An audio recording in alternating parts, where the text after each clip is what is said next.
I believe in Thank you, Alan. angels. I think I've always believed in angels. But I believe we need them more today than ever. I believe there's ministering angels. It's incredible. Angels are a part of the kingdom of God. And today, a lot of modern church just doesn't want to, they don't want to deal with that. They'll put them on pictures, but angels are the beings from heaven. Yeah, I used to make fun of people that would have angel encounters all the time, being a prophetic person. They'd be like, I went to heaven again today, I went to heaven again today, I went to heaven. And I'm like, I live in Colorado. And because they say like, they had brownies up there. I'm like, well, I live in Colorado. What kind of brownies were there? Exactly. And the truth is that until we really had a legitimate angel encounter, and it was that kind of spurred this book. Yeah. And we had that. Heather and I were together, and it was pretty dramatic. It wasn't like, and then there they were, and then they talked to us, and it was like touched by an angel. It was more like torched by an angel. But we had this moment, and I'll tell you, it was really dramatic and powerful. The Spirit of the Lord spoke, and the angel messenger said to me, the Master doesn't need you as much this year. He needs you more after the 2020 election. And so prepare. Get ready, get your team ready, and all this. And it's like some things broke loose, all hell broke loose against us in a few areas.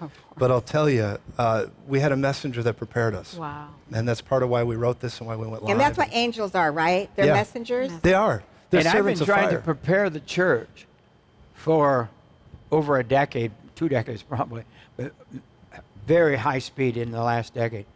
And yet, most church people aren't prepared.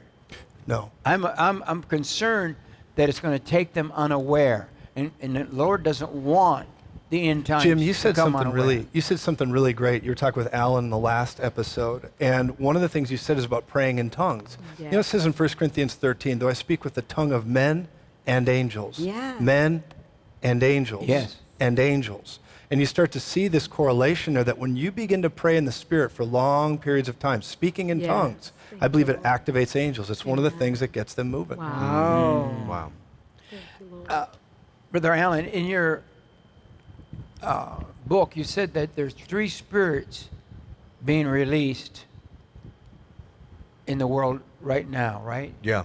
Well, when you look at Revelation 12:12, it says that Satan will know his time is short, and he'll come down in great wrath, meaning spiritual warfare will increase as we get closer to the end of the age. So we'll be facing spiritual battles that even the Apostle Paul didn't have to face. So Lester Summerall in this vision, when he saw Apollyon, the Lord showed him 3 ways Apollyon would reach through this screen.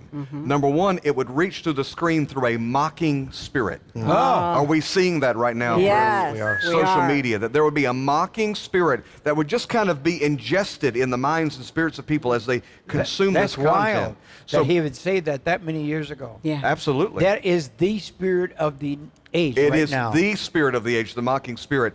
But then it's going to have 2 partners, and the next one's going to be demonic music. Demonic music is going to be released through the screen. Did he explain it? He didn't go into too much detail about demonic music, but if you look at the Grammys, the last Grammys we saw, you know exactly what we're talking about. When Satan is literally being worshipped on live television for the whole nation to see, and being streamed through their devices. And then he said the spirit of occult. Occult. That there would be secret organizations, societies, practices, and beliefs that would advance their agenda through this screen.